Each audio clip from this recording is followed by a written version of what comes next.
Bonjour, nous allons continuer avec le thème numéro 2 qui est la prise en main de la plateforme Moodle et cette fois-ci nous allons voir ensemble les outils de collaboration, plutôt les outils de la pédagogie active et pour le travail collaboratif. Donc pour la pédagogie active, on note ce qu'on appelle l'activité atelier et l'activité base de données. Pour le travail collaboratif, on va voir ensemble la carte mentale et le wiki. Et pour le travail coopératif, on va voir la notion de partage de fichiers ou bien l'activité partage de fichiers. Nous commençons avec l'atelier et l'atelier c'est l'évaluation par les pairs, c'est-à-dire chaque étudiant va remettre un travail et va évaluer un travail de son camarade. Elle passe donc l'atelier, donc il passe par 5 phases. La première phase, c'est la mise en place, donc c'est la configuration de l'atelier, donc le temps, la disponibilité, l'ouverture de l'évaluation, les consignes pour l'évaluation. Et puis on passe à la phase remise, et la phase remise, donc à travers laquelle les étudiants remettent leurs travaux et l'attribution des travaux remis doit être faite ici. Et puis on va ouvrir la phase d'évaluation à travers laquelle chaque étudiant évalue le travail qui lui a été attribué. Et la phase notation, donc c'est la troisième phase, c'est la notation, c'est le calcul ou bien l'attribution des notes, puis la fermeture de l'atelier. Je passe directement à mon espace de travail Moodle, donc à mon espace de cours. Bien évidemment, je dois donc activer le mode édition, voilà, pour permettre l'insertion d'un atelier. Voilà, et je passe à une section. Par exemple, je vais choisir la section, par exemple, 3. Ici, je clique sur ajouter une ressource activité, je passe à l'onglet activité. Voilà. Et je vais choisir atelier ici. Voilà. Et je commence la configuration de l'atelier. Bien évidemment, je dois donner un titre libre. Par exemple, un titre à l'atelier. Par exemple, j'apprends par l'évaluation. Un exemple.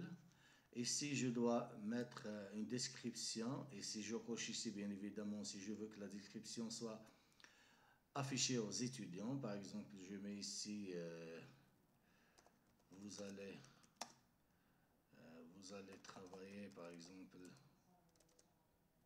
travailler en deux étapes. Remise et évaluation.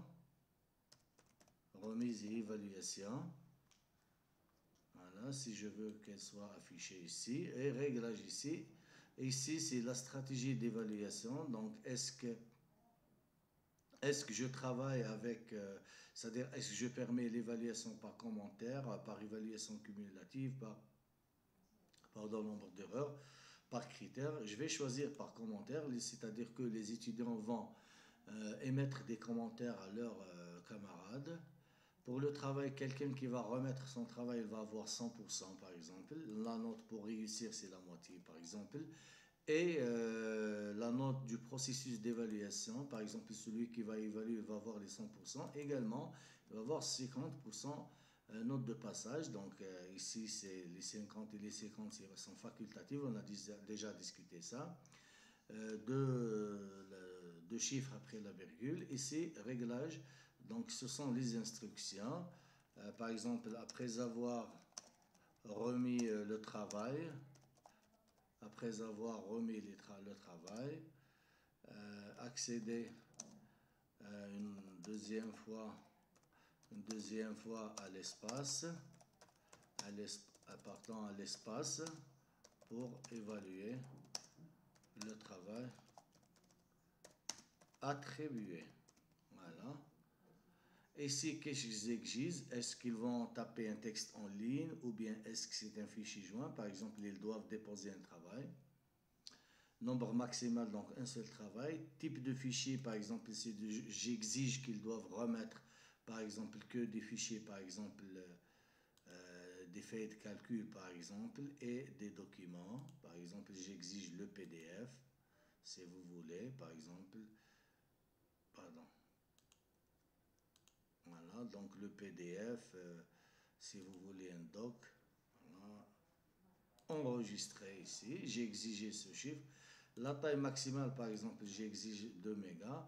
Autoriser la remise des travaux après le délai. Donc, si je coche cette case, donc les étudiants peuvent remettre même après la remise, c'est-à-dire remise en retard.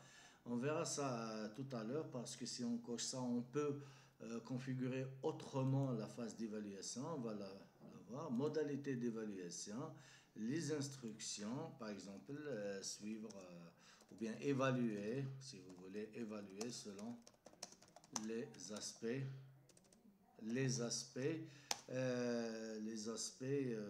proposés, si vous voulez. Voilà. Voilà. Les étudiants peuvent évaluer leur propre travail, non? Donc, chaque étudiant évalue le travail de son collègue. Et ici, donc, la disponibilité. Donc, l'atelier sera ouvert du 11 mai, par exemple, au 12 mai, par exemple, si vous voulez. Et passer à la phase suivante après le délai de remise des travaux, c'est-à-dire la fermeture de la phase de remise et l'ouverture de celle de l'évaluation se fait automatiquement. Mais on revient à ça parce qu'il y a une autre configuration qu'on va la discuter tout à l'heure. Et ici, quand est-ce que la phase d'évaluation se déclenche? Ce qui est sûr, elle doit être ouverte après la date de fin de remise. Donc, je propose par exemple à partir du 13, juste par exemple le 14. Et ici, le réglage courant, est-ce que c'est un atelier par groupe séparé, par groupe visible, aucun groupe. Ici, on va le voir tout à l'heure, la restriction d'accès et l'achèvement de l'activité. Et puis, je clique ici, enregistrer et afficher. Voilà, et vous allez voir les 5 phases. Donc, on a, voilà, vous voyez ici, donc, la phase 1, phase de remise en place, les autres phases. Tout ce qui est avec en vert ici, le OK vert, c'est-à-dire que c'est déjà configuré. Ce qu'il reste ici, c'est la préparation du formulaire parce que vous voyez que c'est du gris pointillé. Donc, on doit préparer le formulaire d'évaluation. Je clique sur préparer le formulaire d'évaluation et je commence parce que j'ai dit que c'est une évaluation par commentaire. Je dois donner les commentaires ou bien les aspects autour desquels s'articule l'évaluation par commentaire. Par exemple, l'aspect 1, je demande donc, c'est par rapport, si vous voulez, par rapport au système, système d'entrée. Donc, citation des objectifs, les prérequis, voilà, les tests d'entrée, ainsi de suite. Je demande que l'aspect 2 soit par rapport à le système d'apprentissage, donc par rapport aux séquences, par rapport aux activités locales, par rapport à la remédiation ou bien le feedback,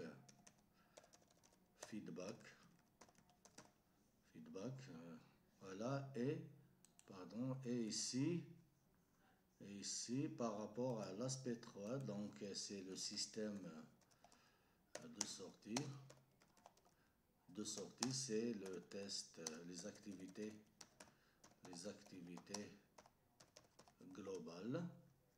Et puis enregistrer et fermer, si vous voulez, voilà.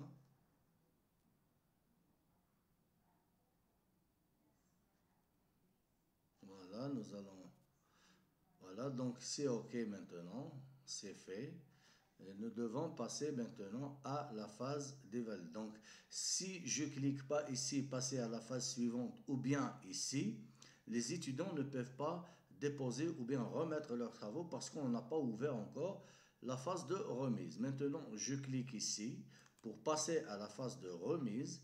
Et maintenant, les étudiants, vous allez voir qu'elle est, je confirme d'abord, et vous allez voir qu'elle est active. C'est-à-dire que cette phase devient active et l'autre phase, ou bien la phase précédente, devient inactive.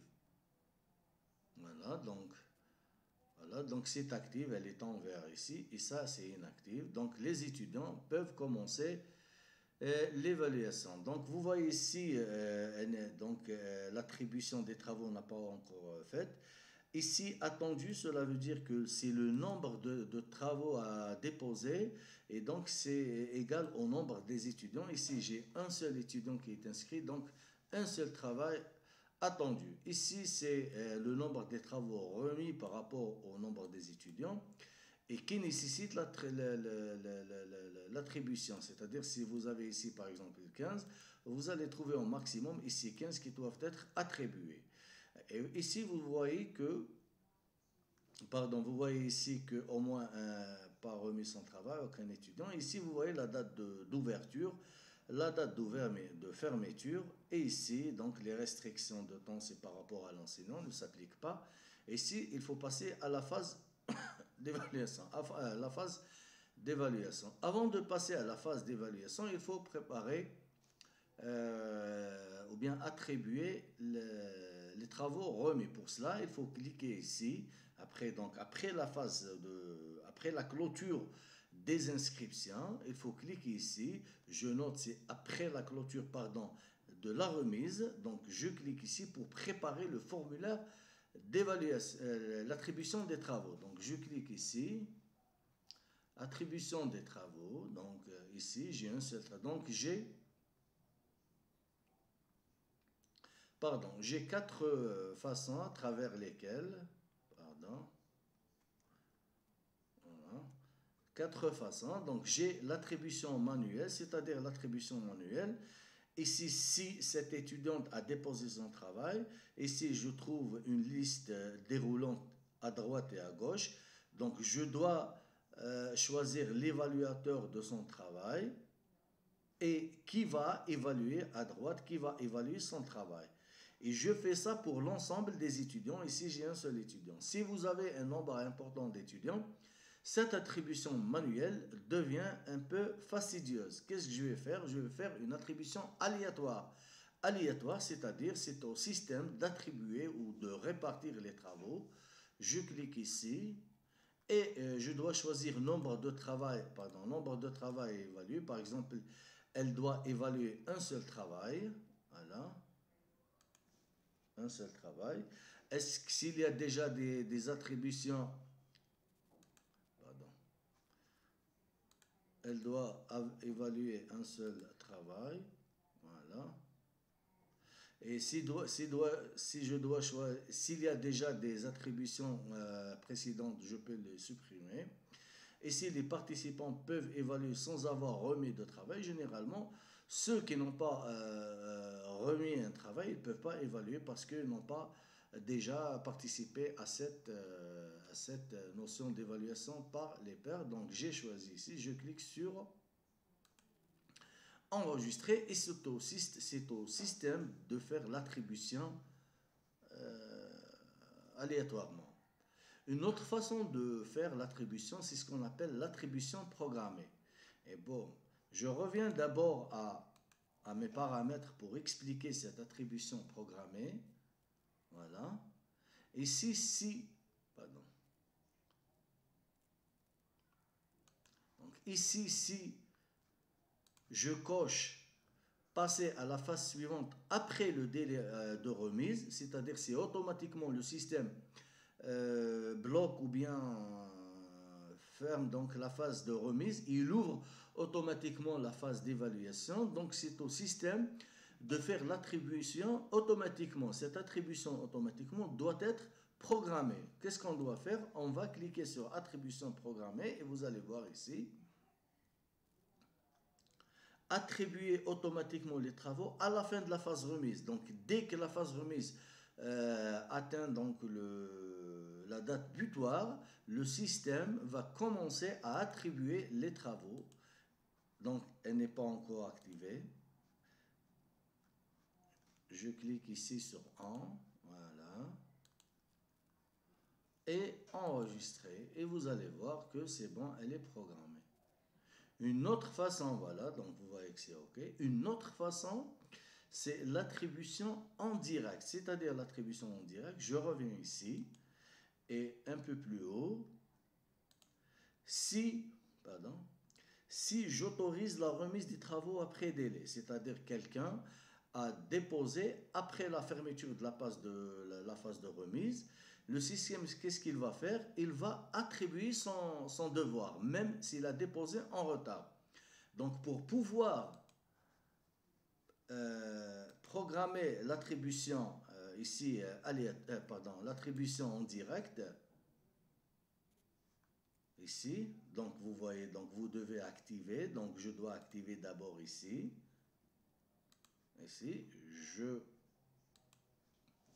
j'enregistre ça et je vais faire, voilà, donc je vais actualiser, voilà, et ici c'est bon, donc l'attribution directe, c'est bon, et toujours un seul travail, voilà, et enregistrer le travail, voilà, et c'est bon, vous voyez ici que c'est activé. Donc après avoir configuré cet atelier, je passe à mon cours. Voilà. Ici, voilà, je ferme ça. Ici, voilà, donc ici. Et je vais prendre le rôle étudiant, pardon. Prendre un rôle. Je vais prendre le rôle étudiant pour se mettre à la position de l'étudiant. Et ici, vous allez voir que je passe à mon atelier ici, qui est au chapitre 3, ici, en tant qu'étudiant. Je clique sur « J'apprends par l'évaluation ». Et ici, donc, la phase de remise, elle est ouverte. L'étudiant va trouver un bouton « Ajouter un travail » et clique dessus. Voilà, pour mettre son travail qui doit être, ou bien qui doit porter l'une des extensions suivantes. Donc, après avoir déposé son travail et après l'ouverture de la phase évaluation, il accède une deuxième fois, donc je dis bien après l'ouverture de la phase évaluation, il accède une deuxième fois à son espace. Et ici, il va trouver un autre bouton, évaluer un travail. Il clique dessus pour télécharger le travail à évaluer. Il commence à évaluer selon les aspects proposés. Voilà, donc ici. Là, donc, on a terminé avec l'atelier. Nous allons commencer tout à l'heure avec la deuxième activité qui rentre dans la notion de pédagogie active, qui est l'activité base de données.